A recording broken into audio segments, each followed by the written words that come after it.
हरतालिका तीज का व्रत इस साल बहुत ही खास होने वाला है क्योंकि इस बार हरतालिका तीज के दिन बहुत ही शुभ संयोग बन रहे हैं। सुहागन महिलाएं इस दिन कठिन निर्जला व्रत रखती हैं और भगवान शिव और माता पार्वती की विधि विधान से पूजा करती हैं।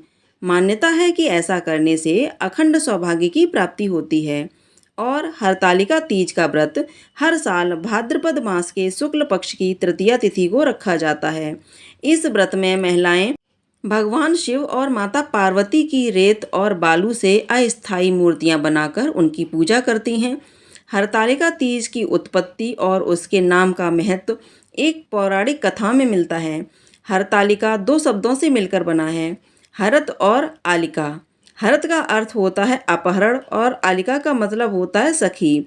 हरतालिका तीज की कथा के अनुसार देवी पार्वती जी की सखियां उनका अपहरण कर उन्हें घने जंगल में ले गई थीं ताकि देवी पार्वती जी की इच्छा के विरुद्ध उनके पिता उनका विवाह भगवान विष्णु से न करते और देवी पार्वती इधर कठिन तपस्या में लीन होकर अपने इष्ट अपने आराध्य भगवान शिव को पति रूप में प्राप्त कर सकें।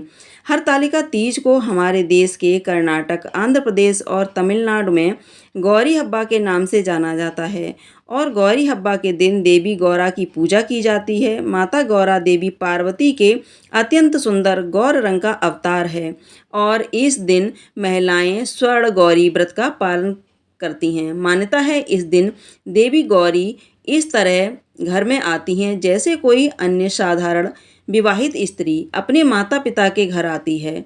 फिर अगले दिन भगवान गणेश उनके पुत्र ऐसे आते हैं जैसे माता गौरी को कैलाश पर्वत पर वापस ले जाने आए हों। चलिए जानते हैं हरतालिका तीज के शुभ मुहूर्त के बारे में। इस बार तृतीया तिथि प्रारंभ होगी 25 अगस्त सोमवार को दोपहर 12:35 से और तृतीया तिथि की समाप्ति होगी 26 अगस्त मंगलवार को दोपहर 1:54 पर। इस बार उदया तिथि के अनुसार 26 अगस्त दिन मंगलवार को हरतालिका तीज का व्रत रहेगा और अगले दिन चतुर्थी का व्रत रहेगा। हरतालिका तीज के व्रत में सुबह ब्रह्म मुहूर्त से लेकर अगले दिन सूर्योदय तक जल और अन्न ग्रहण नहीं किया जाता है। लेकिन जो महिलाएं इस बार पूरी तरह से निर्जला व्रत रखने में सक्षम नहीं हैं तो उन्हें जल और फल ग्रहण करके यह व्रत रख लेना चाहिए। हरतालिका तीज की पूजा का पहला शुभ मुहूर्त रहेगा जो कि प्रातःकाल पूजा मुहूर्त रहेगा सुबह 5:56 से 8:31 तक।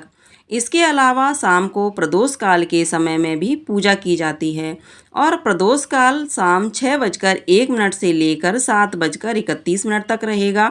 हरतालिका तीज के व्रत में महिलाएं रात्रि जागरण कर कथा भजन कीर्तन आदि करती हैं, वहीं 4 पहर की पूजा भी करती हैं।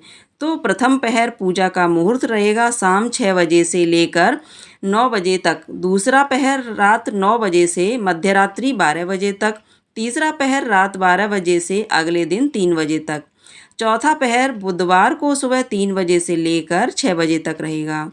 तो जो चौथा और अंतिम पहर होगा उस समय में आप सुबह की पूजा करके गौरी गणेश भगवान शिव का विसर्जन करके और व्रत का पारण भी आप सूर्योदय की पहली किरण के साथ ही कर सकते हैं क्योंकि हरतालिका तीज के व्रत में विसर्जन करने के बाद ही व्रत खोला जाता है।